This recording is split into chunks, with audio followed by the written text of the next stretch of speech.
Voilà, 100 personnes. Ok. Hey, oɗon tan si mi anon sali o live ɗo. Mi artu mi yaltita e moɗon cuppeti. Ok. Kala nato ɗo sadi ko toli. Na urgent. Na important. Ngoɓe go waɗirta non. Mais c'est intéressant. Mi wiri non mi anon sali o ɗo parce que non il y a du son. Bari Ousmane Elage, il y a du son. Koni hari miɗo deƴƴita wa mi hacca ha naton seeɗa. Andi kadi ɗo koye mi ñento mi nata parce que yimɓe no joganila ngurbuje.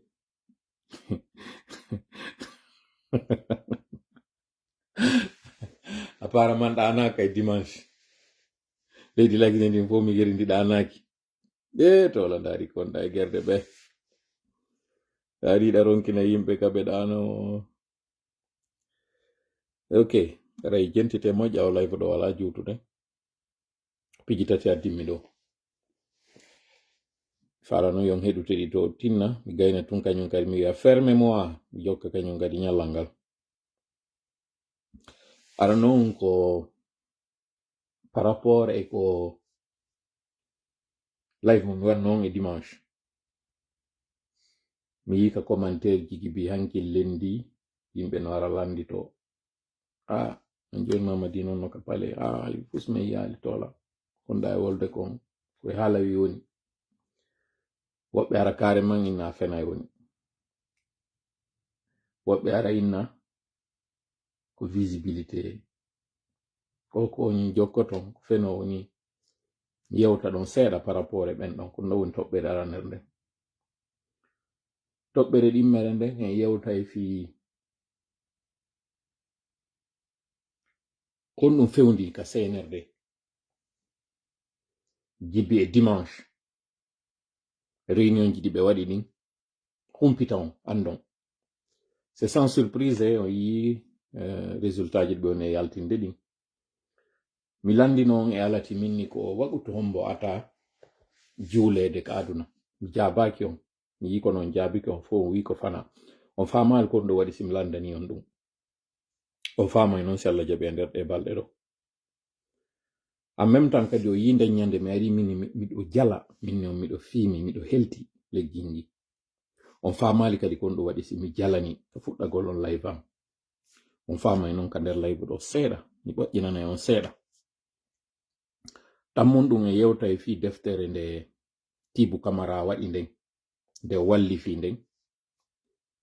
gongaji mo yewti nder ton o yi bimbi ɗo mi waɗi post kami inni ce qui est intéressant avec l'histoire c'est que les éléments d'aujourd'hui les faits d'aujourd'hui serviront pour demain o famay non kon ɗum waɗi si mi wowlani ɗum kañum kadi hande ɗo minni ko fotini tarika on na fewndo ka woni e wadde ɗon ɓay fewndo ka woni e wadde ɗon na o tarika koko fewndi wonɗen kono koko woni e wadde hande kon ko jango nafoyta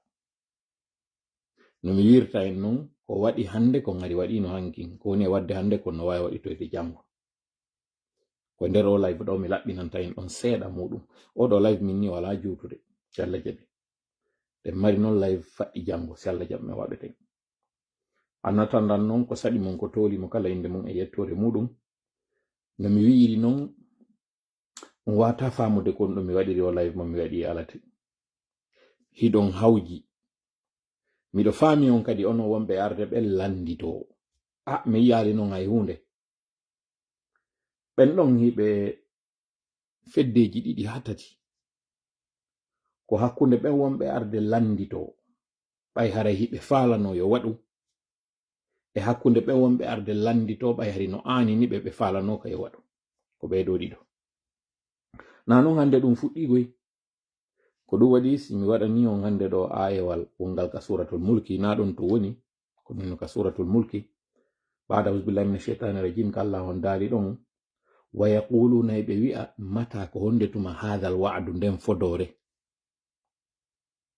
ɓe ara ɓe tawa nelaɗo e nelaɓe ɓen na e nelaɗo meɗen Muhammad sallallahu alaihi wasallam tun kala nelaɓe ɓen e heferɓe ɓen on tuma si ɓe innino lette Allah ɗen no arde goy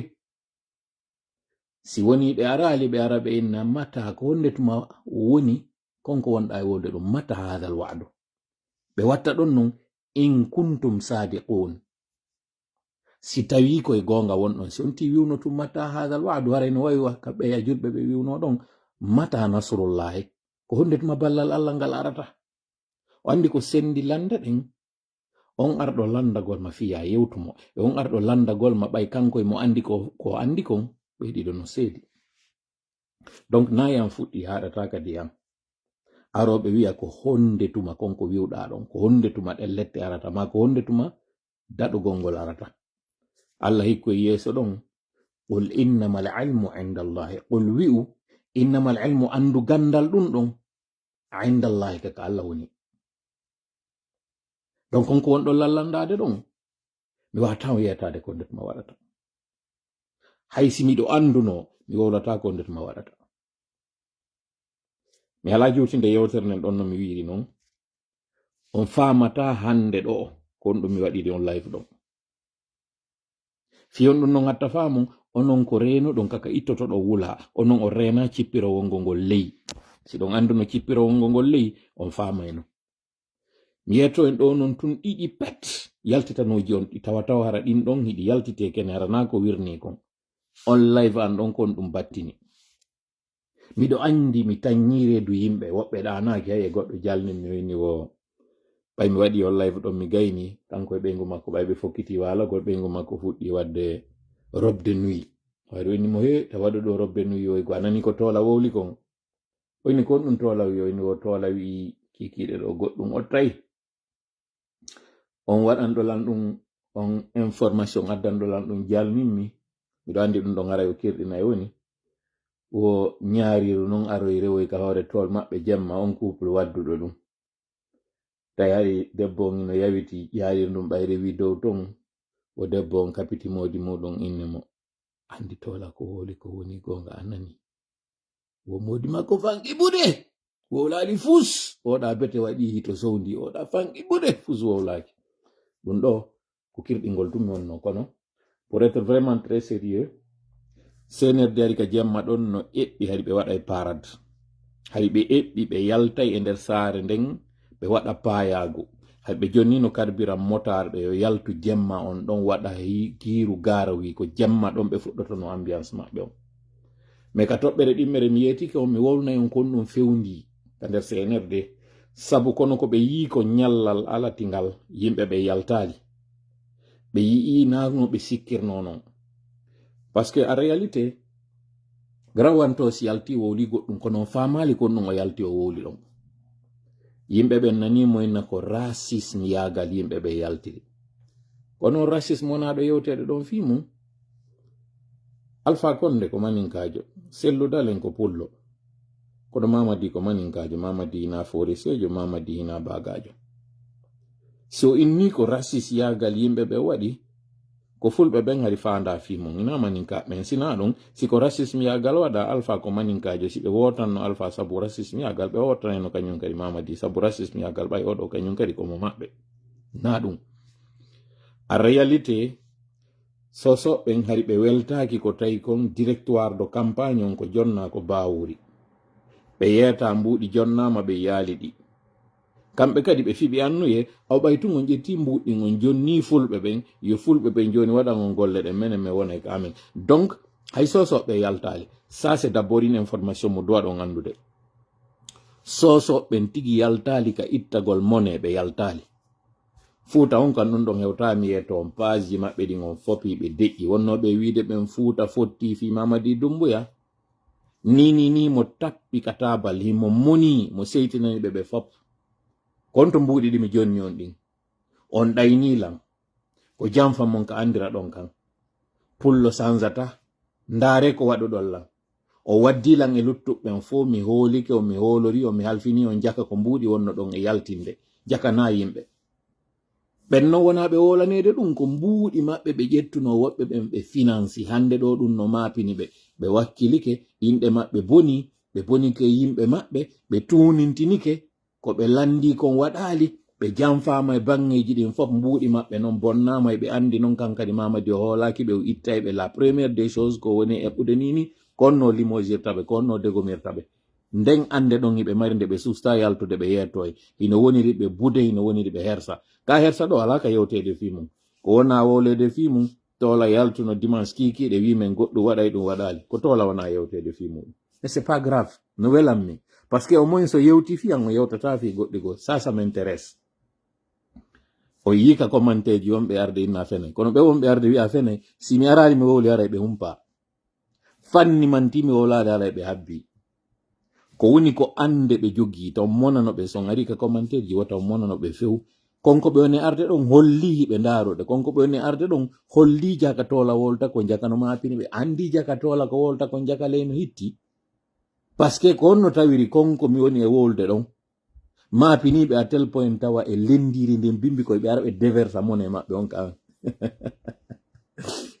o yima ka nera ka yehi o perdi contrôle makko on few normalement o woni ministre de la république ko janguɗo ka diina jangi ka dawla mo andi ɗiɗo ɗiɗi non kono on nani ko yenni o bandirawo meɗen ɗo ko mone mo ɓe jogi on ko on woni ko makanera yaltintini ɗon parce que ils n'ont pas donné les livrables ils ont mouillé les maillots kono ko ɓe faala ko yaltali ko ɗin moneji on ɗo yiide ɓe yaltina ɗon koko on ɗon e yiide ɗo ɓe yaltata ka alaji sellu n'était pas candidat alaji sellu fuy waɗali ɓe alaji sellu no deƴƴino ka côté o muɗum kono ɓaytum ɓe andi méthode on ko tuma alaji sellu yenna wo ɓe nanane ko tuma alaji sellu yenna ataka wo ko woni disque on non disque maɓɓe woni reye hande ɗo mamadi hajaka sa fala yalta yenna sellu waɗa on non tigi o hajaka e maɗa donc yeggiti on yeggite tog life jom ko tan wolu fi makko accite mo few ko ɓe wowi wadde ko ɓe woni e wadde anda noon ɗum ɗon bonino aren noon e toɓɓere makko nden kanko Tibu Camara o yinda ñande mi waɗi photo makko mi yewtali fi Tibu fes mi waɗu tun photo on ka live mi wolali fi Tibu wonɓe jangude deftere makko nden kanko koto Tibu humpitike to nani faami piiji tati ɗi mi woluno ara noon e majji Tibu ari expliqui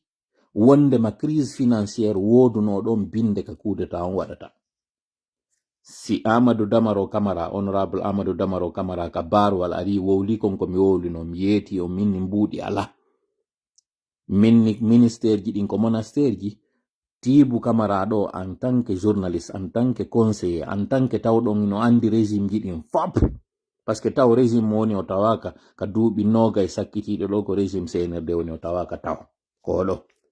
sina ɗum mo andi kala ko feƴƴi kon gibi 2007 ha fewndi hande ɗo Tibu Camara no humpiti gibi 2005 disons ha ka fewndo hande ɗo Tibu Camara no andi duuɓi noga e sakkitiɗi ɗin ko feƴƴi ko lagine ɗo ça c'est incontestable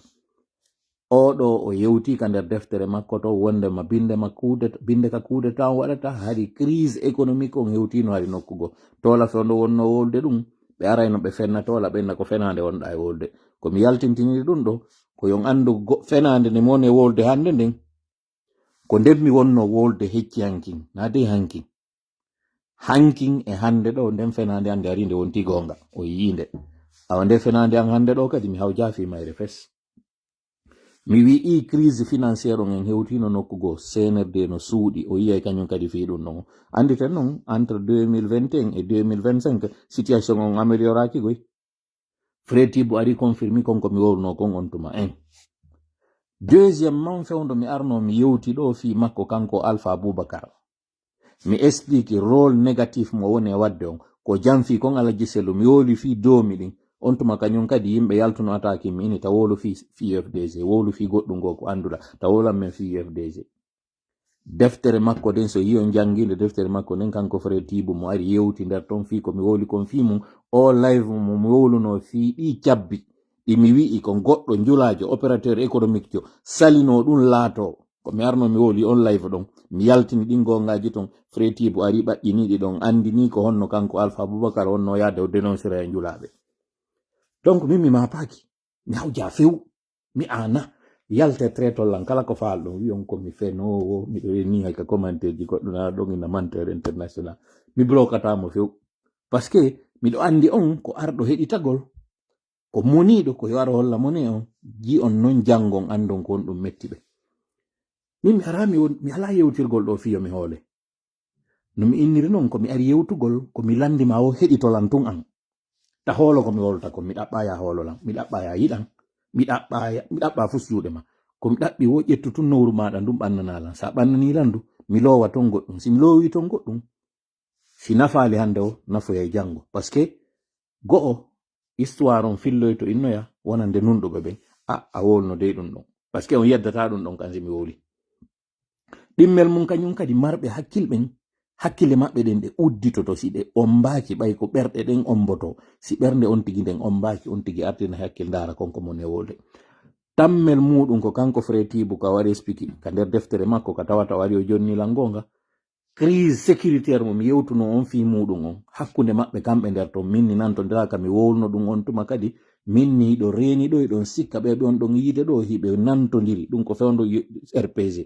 minni kono crise wonɗo on hakkunde maɓɓe ko crise wonɗo profond ha mi explique ko on ɗum padre déplaceri no kalum immi yehi ha balliye yehi ha lambanji yawgol jeejoyamo kanko kasori fewndo kam mi wowno ɗum yomɓe inno on tuma kañum kadi ko fenade o fellite hande ɗo kañum kadi hakkundeji maɓɓe yeɗɗa fellite hakkundeji maɓɓe kañum kadi no fretibo ari confirmir non komi wowluno 2020 o wowli ɗon 2025 ɗo ko non kañum kadi si Allah jaɓi l'histoire me donnera raison dans un avenir très proche koko mi woni on e wolande ɗo crise won ɗon hakkundeji maɓɓe on sikkay non ɓe contrôle situation on sikkay ɓe gayni ñande bimbi élection o 2020 kam innuno on ɓe laawaki ɓe loowi laamugo ino juuɗe meɗen hay joni jogitoɗen ɗon wata en décourage o deftere makko nde no waɗi confirme ɗiɗo fof awo ko donc kañum kadi mi yeetori on ɗo mamadi laworali ngu laamu yeggitemo kanko hande ɗo ko wona yewtede hakkundeji maɓɓe ko remplace am makko on ɗum non ka kam makko tigigoy woni e yewde ɗum ɗon ko woni e wadde ɗi réunion ji hande ɗo ko Ammara Djiba Bala Idi Amin ɓe anduɗon ɓen kala innaɗe ko'e ɗen ka woni e yewtude hande ɗo y compris armée française on tigi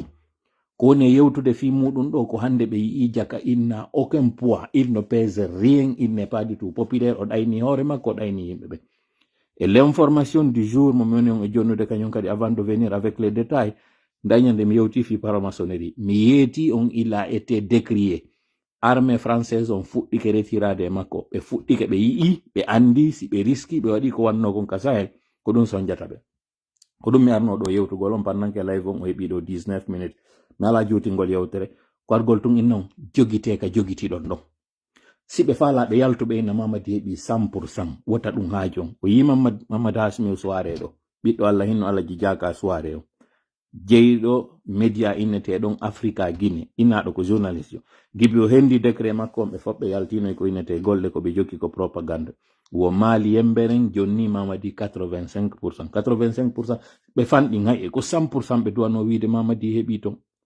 o ɗo 85% on fanɗin ɗum onon kadi jonnemo 100% makko mo faala on mi non ustad ɓuriyano windi réflexion labaɗo non wondema on taux de participation mi sikki mo 85% waɗaɗo on hino nanditi ha e chiffre 1985 on ko ɗon andir ton ɓeɗo ko prépari ɓe ari piiji ɗi ɓe watta ɗin fof ko symbolique no nder ton mi yeeti noon 2010 padre ko 52,52% ɓe jonnunom après 52 ans d'indépendance en 2015 ɓe jonnimo 57% après 57 ans d'indépendance 2020 ɗo so sakkanoka ko jonnayno hoore makko kañum kadi on fin wonnoɓe wadde ɓen on tuma ɓayna kanko ɗon andi min ko grand ko mandi ko patron an ko président an on no woni kanko padre wela mo mettata miɗo yewde ko mon e yewde ko jentirol an hakkil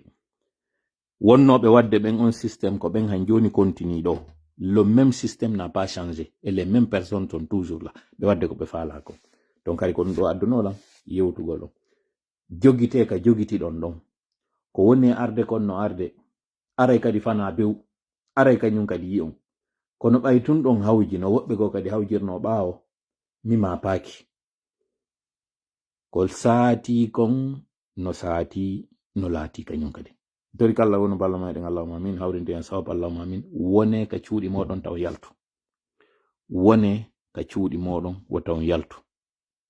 wone ka cuuɗi moɗon wota on yaltu mi fillo kañum kadi si a faala kanon wata holo sila faala holo mitorike manon ya jentoro lan hakkil nana jaba hutora ko mon e wolde do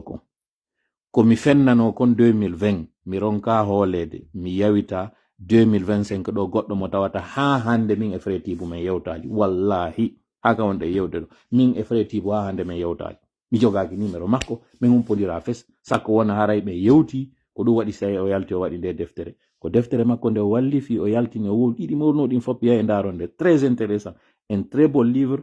no ton di wawo ton holade directement no ton goddi go tawoji do wawa ronkude hola goldi mi ardine tun hakkile majji yawon jangon di piiji tati di mi yeti on do crise économique mo woli on fimu crise fi dum on instabilité mo yewti on fimu dum hakkundeji mabbe kambe ton alert ji wadadi din e konko tawata kon modi yayi tun jangon defte no yayi on ton ko mo ne wolde kon fimu allahumma salli ala sayyidina wa sallam assalamu alaikum wa rahmatullahi wa barakatuh